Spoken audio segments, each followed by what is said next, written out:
he sent me a cue, and I misunderstood. I got it on a CD, and it just said, scrawled on it, said sketch. What he meant was that it was a sketch for a cue for some scene. I don't even remember what scene, but I thought it was the cue for the sketching scene, and it was solo piano. It was just James, literally, he had just done a melody, and he just sketched it out on piano. And I played it, I cued it up where the cue point was, and it didn't work, it was off. And so I slipped it around to a different cue point where there was a piano downbeat just on when Leo's eyes come up to look at Rose when he's drawing her in this really tight close-up. And it really worked. It's like, wow, this is great. It must have been miscued on the way it was written down, but the cue worked fantastically. So I called him up. I almost never did this. I called him up and I said, I just got this cue. It's fantastic. And he said, which cue? I said, sketch. It's fantastic. And he said, well, you know, I said, yeah, I put it up to picture, and when he's drawing her, he said, what do you mean when he's drawing? I said, well, when he's drawing, he said, oh, no, it's not for the sketching scene, it's for another scene. I said, not anymore. And he said, no, you can't use that there. And I said, not only am I using it there, I'm using this recording. He said, that's me playing. He said, no, I'll get so-and-so, we'll fly so-and-so in from London to play, and it'll be, the intonation will be perfect. I said, no, we're using this. I want you to have played this song for or this cue for the movie. He said, but the playing's not even that great. And I said, it doesn't matter. It's a sketch. He's sketching. The roughness, the rawness of it, the heart in it is what makes it great.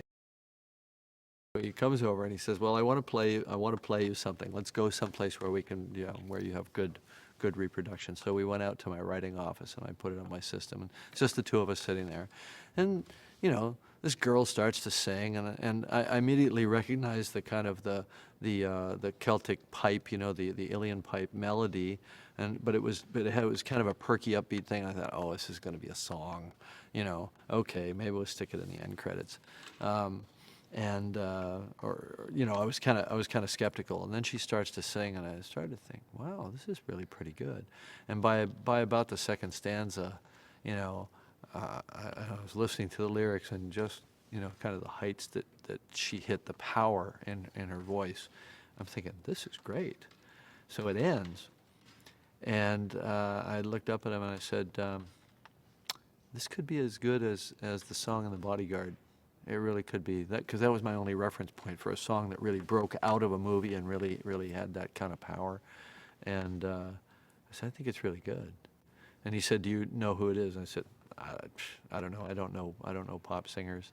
He said, it's Celine Dion. I said, well, she's big, right? I had no idea.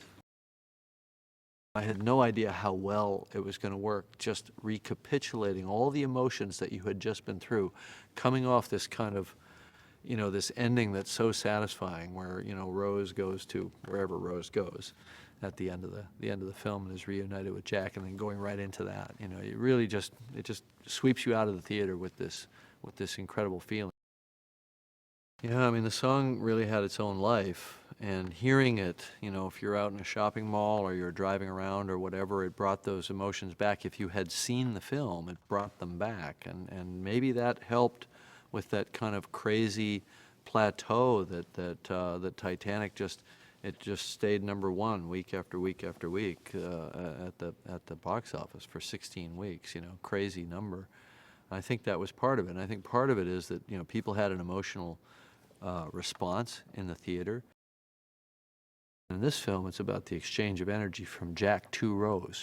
She learns or relearns her confidence and strength from him, and at the end it all gets tied up because we see the pictures and we see the life that she's lived even without him, you know. So it's not a sad ending, you know, it's a bittersweet ending anyway. She probably would have much preferred to live it with him, but she took the essence of him, you know, with her, which I also think is why the Celine Dion song works so well with the movie, you know, because, you know, the song is My Heart Will Go On, and the implication is that they're separated probably by the wall of death, but she's going to continue because she's strong.